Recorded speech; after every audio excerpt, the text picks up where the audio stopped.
it's Jason Falls, and welcome to another Fridays with Falls here on the Daily Idea. For whatever reason, as I sat down to record this, I had this notion that I needed to tell you about my great-grandmother. And there is an ultimate point to this, but bear with me here. I need to tell you a couple stories. My great-grandmother, until she was probably in her mid-80s, which is when day-to-day care for her got to the point where we had to put her in a nursing home. But up until that point, she was really kind of a bitter, hateful old woman.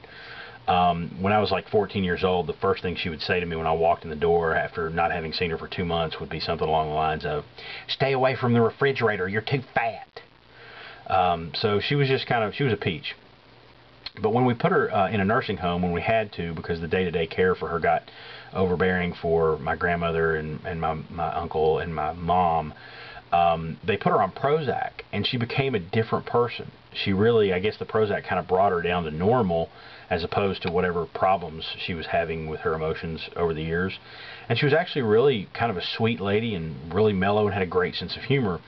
And even though she was really kind of hateful up until, I was in my mid-20s, there's three things that I remember, or two things that I remember very specifically about her that just make me crack up, and I laugh every time I think about them.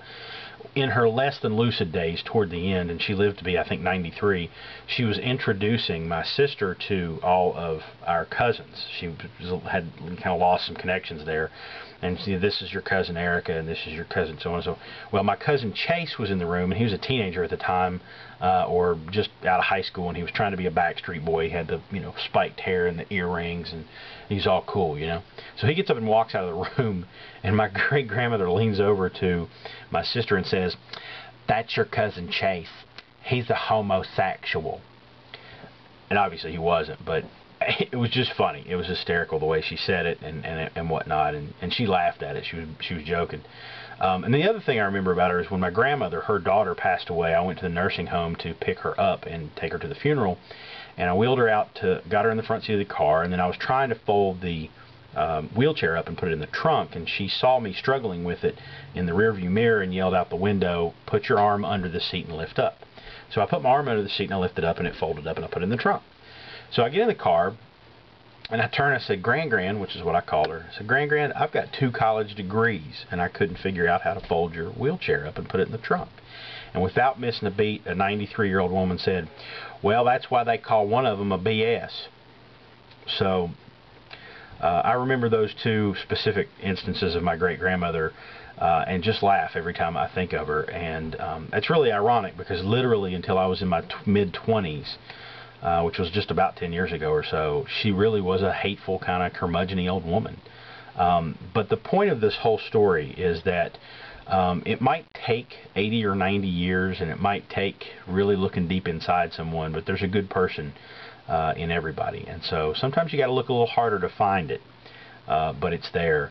And another lesson that I've also learned in thinking about my great-grandmother this week is that you should always remember people for the good. Until I was 25 years old, I really didn't have a whole lot of pleasant memories of her. But I refuse to remember those. I choose, however, to remember the 3 or 4 times that we spent together in her later years, when she was really kind of a fun, loving, compassionate person to be around. So those are the lessons heading into the weekend. I hope you have a good one. Please jump in the comments and tell us your story about your favorite relative, why they make you smile, why they make you laugh. I like to reflect back and think of some of my relatives who have passed away, and kind of remember them and sort of pay tribute to them. And for some reason I was doing that with my great-grandmother this week and wanted to share. So thanks for stopping by and listening. Jump in the comments and tell me about your favorite relative, why they make you laugh and smile. It's Friday. I'm Falls, and thanks for watching the Daily Idea.